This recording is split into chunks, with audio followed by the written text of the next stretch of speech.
నన్ను సాక్షిగా నిలబెట్టిన దేవాది దేవుడికి వందనాలు. సమయించిన దైవజనులకు కృతజ్ఞతలు. నా సాక్ష్యం ఏమంటే ఇంతకు ముందే చెప్పాల్సింది నాకు సమయం దొరక చెప్పలేదు. ఒక రోజు ఇమానియల్ పాస్టర్ గారి గురించి ప్రేయర్ రిక్వెస్ట్ అందరిని అడిగాను. ఆ ఇమానియల్ పాస్టర్ గారికి హాస్పిటల్లో అడ్మిట్ చేశాక తన హార్ట్ బీట్ అనేది లేదు. కొన్ని రోజుల వరకు ఐసీయూలోనే ఉన్నారు. ఆయన నేను ఒకటే అడిగానండి. ప్రతిరోజు ఉదయం 5 గంటలకు లేచేవాళ్ళం. మా గ్రూప్ ఉండేది, చిన్న గ్రూప్, హాస్టల్లోనే ప్రార్థన చేసేవాళ్ళం ప్రతిరోజు.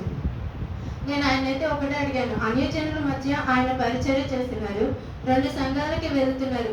దేవా, ఎలాగో మనిషి చనిపోతాడని నాకు తెలుసు, కానీ నేను అడిగింది ఏంటంటే ఆయన లేచి మళ్ళీ ఆయన పరిచర్య చేసి అన్యజనుల ముందు మీ దేవుడు గొప్ప సాక్షిగా నిలబెట్టాలి ఆయనని ప్రార్థించేదని.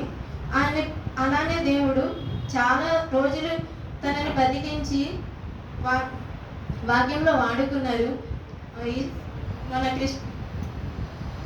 గుడ్ ఫ్రైడే రోజు ఉదయం 9 గంటలకి ఆయన చనిపోయారు. ఆయన చనిపోయే ముందు రోజు రాత్రికాల భోజనం ఉంటుంది కదా, అది కూడా ఆయన ఇచ్చారు. ఆయన ఇచ్చి పెద్ద ప్రసంగం చేశారు. ఆ ఊరిలో అందరి ముందు ఆయన సాక్షిగా నిలబెట్టారు. కానీ వాళ్ళ ఇంట్లో వాళ్ళని కూడా ఎవరిని గుర్తుపట్టలేని స్థితిలో కూడా ప్రభు వాక్యాన్ని చెప్పారని విన్నాను. ఎంత పెద్ద సాక్ష్యం అంటే ఆయన చివరి దశలో శ్వాస పోయే ఇంత సమయంలో కూడా వాక్యం చెప్పి ఆయన తుది శ్వాస ఇచ్చారు.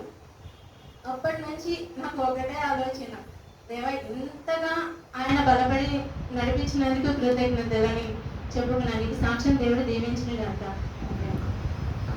సాక్ష్యం బట్టి దేవుడు అదేవిధంగా